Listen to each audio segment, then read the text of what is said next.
نحمدہ ونصلی علی رسولہ الکریم اما بعد فاعوذ باللہ من الشیطان الرجیم بسم اللہ الرحمن الرحیم۔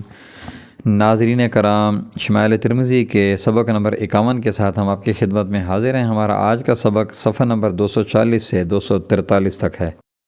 اللہم صلی علی محمد النبی الامی وعلی آلہ وسلم تسلیما کثیرا کثیرا۔ ناظرین کرام، حضور اکرم صلی اللہ علیہ وآلہ وسلم کی عبادات کا سبق ہمارا چل رہا ہے۔ ہمارا آج کا سبق حدیث نمبر 18 سے شروع ہوگا۔ حدیث نمبر 18 کے ترجمہ کا مفہوم۔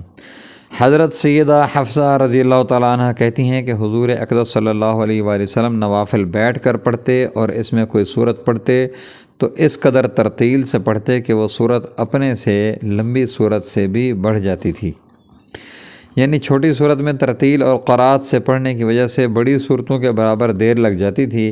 مقصد یہ ہے کہ نبی کریم صلی اللہ علیہ وسلم قرآن پاک تو نہایت اطمینان سے ٹھہرا کر پڑھتے تھے، جلدی جلدی نہ پڑھتے تھے، جس سے چھوٹی صورت بھی اتنی دیر میں ختم ہوتی جتنی دیر میں دوسرے آدمی لمبی صورت پڑھ لیں۔ اور پھر جب حضور اکرم صلی اللہ علیہ وسلم لمبی صورتیں بھی پڑھتے تھے تو کتنی دیر لگتی ہوگی۔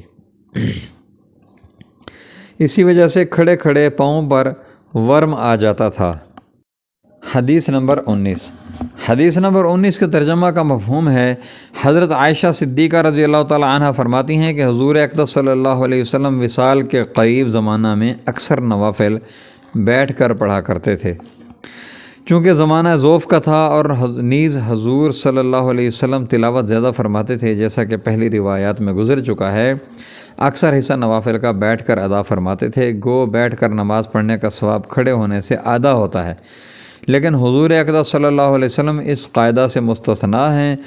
حضور اکرم صلی اللہ علیہ وسلم کے لیے بیٹھ کر نماز پڑھنے کا ثواب اتنا ہی ہے جتنا کھڑے ہو کر ہوتا تھا، جس کی وجہ پہلے گزر چکی۔ چنانچہ ابو داؤد وغیرہ کی روایات میں اس کی تصریح ہے کہ میں یعنی حضور صلی اللہ علیہ وسلم اس بارے میں تم جیسا نہیں ہوں، میرے لیے بیٹھ کر نماز پڑھنے میں اتنا ہی ثواب ہے۔ حدیث نمبر 20۔ حدیث نمبر 20 کا ترجمہ کا مفہوم ہے۔ حضرت ابن عمر رضی اللہ تعالیٰ عنہ فرماتے ہیں کہ میں نے حضور اقدس صلی اللہ علیہ وسلم کے ساتھ 2 رکعتیں ظہر سے قبل اور 2 ظہر کے بعد اور 2 مغرب کے بعد اپنے گھر میں اور 2 عشاء کے بعد وہ بھی گھر میں پڑھیں۔ فائدہ: اس حدیث میں سنتوں کا ذکر ہے۔ سنت موقدہ حنفیہ کے نزدیک بھی اسی طرح ہے جیسا کہ ابن عمر رضی اللہ تعالیٰ عنہ کی حدیث میں گزرا۔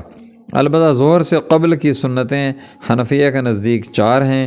نبی کریم صلی اللہ علیہ وسلم سے متعدد احادیث میں یہ ارشاد نقل کیا گیا ہے کہ جو شخص رات دن میں 12 رکعات پر مداومت کرے، حق تعالی جل شانہ اس کے لیے جنت میں گھر بنا دیتے ہیں۔ ان 12 رکعات کی تفصیل حضرت عائشہ رضی اللہ تعالیٰ عنہ اور حضرت ام حبیبہ رضی اللہ تعالیٰ عنہ کی روایات سے کئی حدیثوں میں یہی آئی ہے جو حضرت ابن عمر رضی اللہ تعالیٰ عنہ کی روایت میں گزری۔ البتہ ظہر سے قبل ان روایتوں میں 4 رکعت وارد ہوئی ہیں۔ ایک حدیث میں آیا ہے کہ ظہر سے پہلے 4 رکعت ایک سلام کے ساتھ ہوں، ان کے لیے آسمان کے دروازے کھل جاتے ہیں، یعنی بہت جلد قبول ہوتی ہیں۔ بخاری شریف اور مسلم شریف کی ایک روایت میں ہے کہ حضور اقدس صلی اللہ علیہ وسلم ظہر سے قبل 4 رکعت کبھی ترک نہیں فرماتے تھے۔ حضرت عائشہ رضی اللہ تعالیٰ عنہ سے مسند احمد و سنن ابو داؤد وغیرہ میں روایت ہے کہ حضور اقدس صلی اللہ علیہ وسلم ظہر کی نماز کے لیے تشریف لے جاتے وقت 4 رکعت گھر سے پڑھ کر تشریف لے جاتے تھے۔ بظاہر یہ معلوم ہوتا ہے کہ حضور اکرم صلی اللہ علیہ وسلم سنت مکان پر پڑھ کر تشریف لاتے تھے اور وہ 4 رکعت ہوتی تھیں، جیسا کہ حضرت عائشہ رضی اللہ تعالیٰ عنہ وغیرہ کی روایات میں ہے۔ ابو داؤد شریف میں حضرت عائشہ رضی اللہ تعالیٰ عنہ سے ایک مفصل روایت نقل کی گئی ہے جس میں وہ فرماتی ہیں کہ حضور اکرم صلی اللہ علیہ وسلم ظہر سے پہلے 4 رکعت میرے گھر پڑھتے تھے، پھر مسجد میں تشریف لے جاتے اور فرض پڑھاتے، اس کے بعد گھر تشریف لاتے اور 2 رکعت پڑھتے اور مغرب کی نماز کے بعد میرے گھر تشریف لاتے اور 2 رکعت پڑھتے اور عشاء کی نماز کے بعد بھی تشریف لاتے اور 2 رکعت پڑھتے اور صبح صادق کے بعد 2 رکعت پڑھتے اور نماز کے لیے تشریف لے جاتے۔ اس مفصل حدیث سے معلوم ہوتا ہے کہ سنتیں اکثر گھر پر پڑھتے تھے اور مسجد میں تشریف لا کر غالب یہ ہے کہ 2 رکعت تحیۃ المسجد پڑھا کرتے تھے، جس کو حضرت ابن عمر رضی اللہ تعالیٰ عنہ ارشاد فرماتے ہیں۔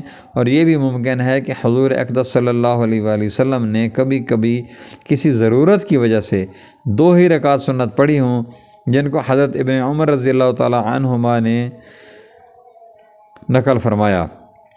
نیز حضرت ابن عمر رضی اللہ تعالیٰ عنہما کا اس حدیث میں یہ ارشاد کہ میں نے حضور اکرم صلی اللہ علیہ وسلم کے ساتھ یہ نمازیں پڑھیں، اس کا یہ مطلب نہیں ہے کہ حضور اکرم صلی اللہ علیہ وسلم کے ساتھ جماعت کی، بلکہ مطلب یہ ہے کہ حضور صلی اللہ علیہ وسلم بھی پڑھتے تھے اور میں بھی پڑھتا تھا۔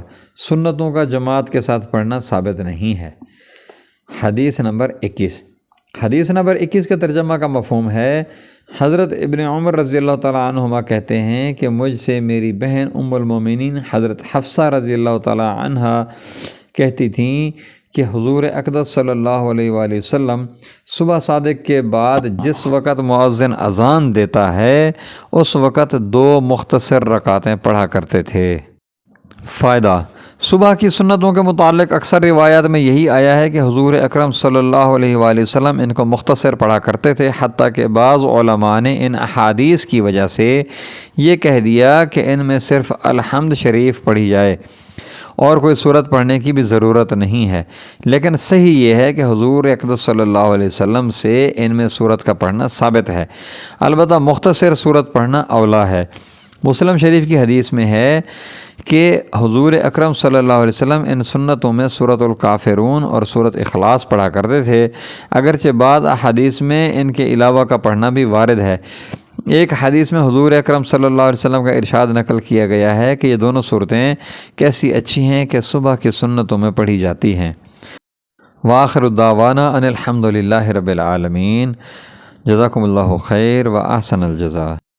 جی ناظرین کرام، اگر آپ نے ابھی تک ہمارے چینل کو سبسکرائب نہیں کیا تو برائے مہربانی ہمارے چینل کو سبسکرائب کریں، ہماری ویڈیوز کو لائک کریں اور اپنے دوستوں سے شیئر کریں۔ جزاکم اللہ خیر و احسن الجزاء۔